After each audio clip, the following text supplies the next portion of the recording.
paz seja contigo. É um grande prazer estar com você neste momento para lhe falar de um assunto muito importante, falar da vida. O que é a vida afinal? À luz da palavra de Deus, a vida, ela é um milagre de Deus e também um presente que recebemos dele gratuitamente. Em Gênesis, no capítulo 2, o versículo 7, diz que ao formar o homem, ao criar o homem, Deus soprou no seu nariz o fôlego de vida e então o homem passou a ser alma vivente. Então, isso é a vida, é o milagre de Deus. Se você está vivo, agradeça a Deus, porque Ele é o doador da vida. Ele é o grande criador da vida e te deu a vida gratuitamente, assim como deu para mim. Se nós recebemos um presente tão precioso, tão maravilhoso desse de Deus, então essa vida ela deve ter um propósito, deve ter um sentido. E qual é o sentido da vida? O sentido da vida é viver para adorar esse Deus Criador. Esse é o sentido da vida. Uma vida sem adoração a Deus é uma vida sem sentido, sem objetivo, sem propósito. Sabe por quê? Porque quando Deus criou o homem com o propósito de viver, para que o homem vivesse eternamente. E Deus deu algumas condições, ou uma condição, para que ele continuasse com esse direito de eternidade. Mas o que acontece é que o homem não atendeu a esse pré-requisito estabelecido pelo Criador e acabou perdendo o direito de vida eterna e expulso do lugar paradisíaco onde Deus o havia colocado. Então o homem acabou perdendo esse direito. E então, como consequência desse ato, veio agora o sofrimento, veio agora o trabalho duro e o pior de todos os inimigos da raça humana, a morte como consequência cabal de todo esse sofrimento. Então, mas o que é a morte? A morte é o contrário da vida. A morte é a interrupção de sonhos, é a interrupção de projetos. A morte é muito mais do que apenas e tão somente fazer cessar a respiração em um ser vivo. Ela interrompe uma trajetória de sucesso, uma carreira bem-sucedida. Tudo isso a morte coloca um ponto final aqui na esfera humana. Então, a morte é isso. Diz a Bíblia que quando o homem pecou, ele recebeu essa triste sentença. Em Gênesis 3, verso 19, foi dito por Deus ao homem que no suor do seu rosto ele ganharia o seu pão até que voltasse à terra, porque da terra ele foi criado. E quando ele morre, acontece exatamente isso. Diz o sábio Salomão, em Eclesiastes, capítulo 12, verso 7, o seguinte: no final da vida do homem, ele diz assim: e o pó volte à terra como era, e o espírito volte a Deus que o deu. Lembra que quando passamos a ser uma alma vivente, foi pelo sopro de vida que veio de Deus. Quando morremos, esse fôlego ele é retirado e aí perdemos a vida. Isso significa também morte. A morte é um fenômeno que tem incomodado os homens através dos séculos. Se o homem tivesse já descoberto uma fórmula científica de evitar a morte, certamente o inventor dessa fórmula seria bilionário. Mas essa fórmula não existe. A única fórmula, o único ser capaz de evitar que o homem morra, ou então trazer ele de volta da morte para a vida, chama-se Jesus de Nazaré. Já nós vamos falar dessa questão aí. Por enquanto vamos falar do que acontece quando o homem é atingido pela morte. Depois que o homem morre, o que acontece com ele? Como é a situação dele depois da morte? Será que na morte ele tem lembrança de alguma coisa? Vamos ler algumas passagens das Escrituras para exemplificar isso para a nossa compreensão, tá bom? Eu quero ler com você Eclesiastes capítulo 9 e o verso 5 e 6.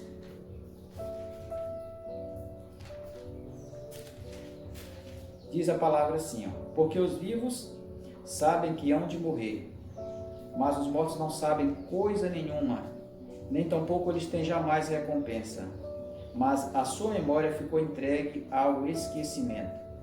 Até o seu amor, o seu ódio e a sua inveja já pereceram e já não tem parte alguma neste século, em coisa alguma do que se faz debaixo do sol. E no verso 10, olha só o que está escrito.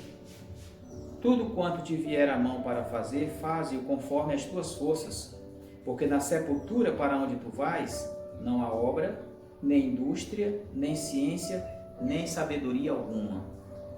Percebeu qual é o estado do homem após a morte? É um estado exatamente de inconsciência. O homem, quando ele morre, ele perde totalmente a consciência do que acontece aqui nesta vida. Ele não tem mais parte alguma em nada do que acontece, nada do que se faz debaixo do sol. Isso é uma lei que Deus estabeleceu para os seres que vivem. E mais um verso para explicar para nós o que acontece com o homem depois que ele morre. Eu quero ler com você o Salmo 146, o versículo 4. Esse versículo diz muito para nós a respeito desse assunto. Ele diz assim, Salmo 146, e o versículo 4, diz assim: sai-lhes o espírito e eles tornam para sua terra. Naquele mesmo dia perecem os seus pensamentos. Voltando lá no início, quando passamos a ser alma vivente, Deus colocou em nós o espírito. Agora, olha só a expressão do salmista quando ele diz que o homem morre, sai-lhes o espírito. Sai o espírito do homem, que é justamente esse fôlego de vida que temos. Então, nesse mesmo dia perece todos os pensamentos do homem. Por isso, na morte, ele não tem consciência, ele fica no estado de inconsciência. Porém, para as pessoas que morrem em Cristo, há uma esperança de um dia ressuscitarem. Mas antes de eu falar dessa esperança da ressurreição, eu quero dizer para você o seguinte, com relação à questão da morte. É que quando uma pessoa morre, o ser humano morre, seja rico, seja pobre, seja negro, seja branco, seja quem for, morreu, não adianta ninguém, nenhum ser humano que ficou vivo na face da terra, ficar fazendo qualquer tipo de julgamento, dizendo se está salvo ou se está perdido. Isso é algo que escapa ao nosso controle. No momento que o homem morre, diz a Bíblia em Hebreus capítulo 9, versículo 27, que ao homem está determinado morrer uma vez, vindo depois disso o juízo.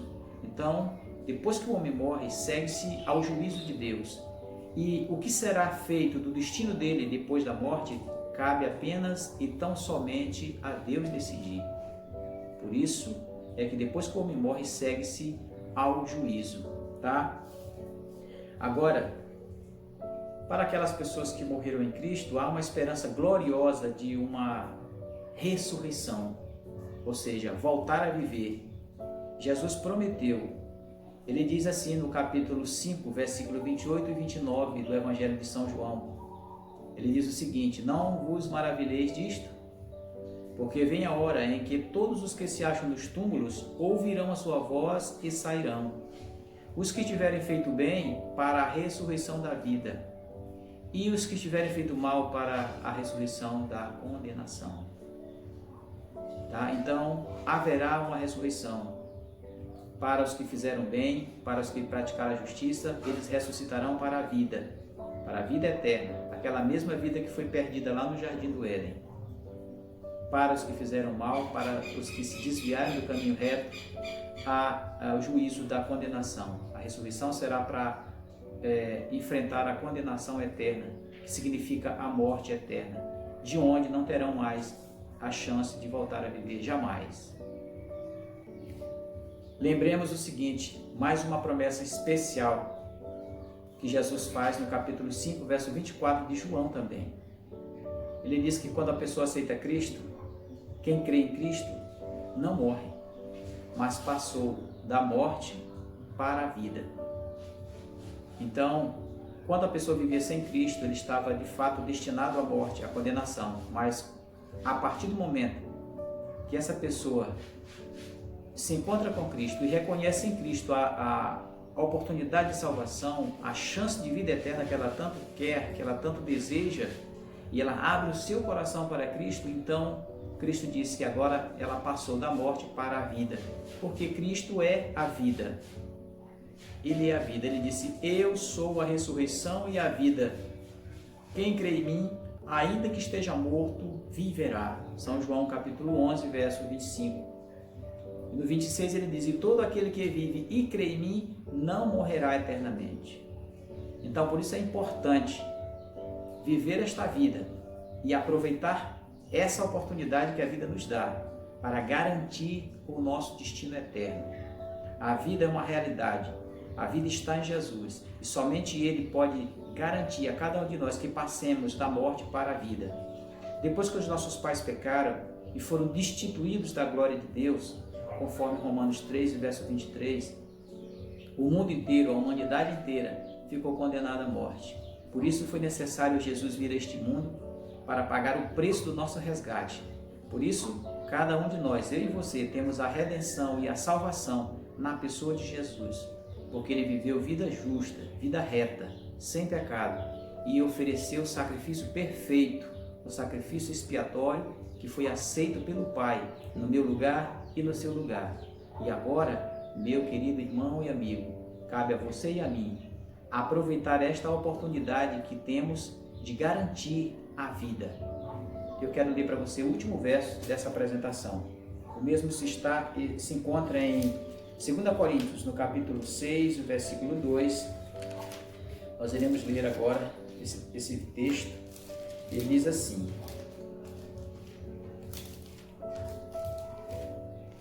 Segunda Coríntios, capítulo 6, o versículo 2. Vejamos só o que o apóstolo Paulo escreveu aqui. Ele diz assim, porque diz: ouvite em tempo aceitável e socorrite no dia da salvação. Eis aqui agora o tempo aceitável, eis aqui agora o dia da salvação. Então, meu querido irmão e amigo, hoje, eu não sei como é que está a tua vida, se você está vivendo ao lado do Senhor, se você está seguindo a palavra de Deus, se você está vivendo uma vida de santidade, se você está buscando fazer a vontade de Deus, eu não sei como é que está a tua vida, mas de uma coisa eu sei: se você estiver vivendo dentro desse padrão divino, estabelecido pela palavra de Deus, meus parabéns, Deus te abençoe e te ajude em tua caminhada até o grande dia do breve encontro com o Senhor nas nuvens dos céus. Mas, se essa não for a situação da tua vida no momento, eu quero te dar um conselho: abra o teu coração, permita que Jesus adentre na tua vida e que Ele faça morada contigo, que Ele possa transformar o teu ser e te dar uma nova oportunidade de você reescrever novos capítulos da tua história, fazendo exatamente tudo diferente do que você tem feito até aqui.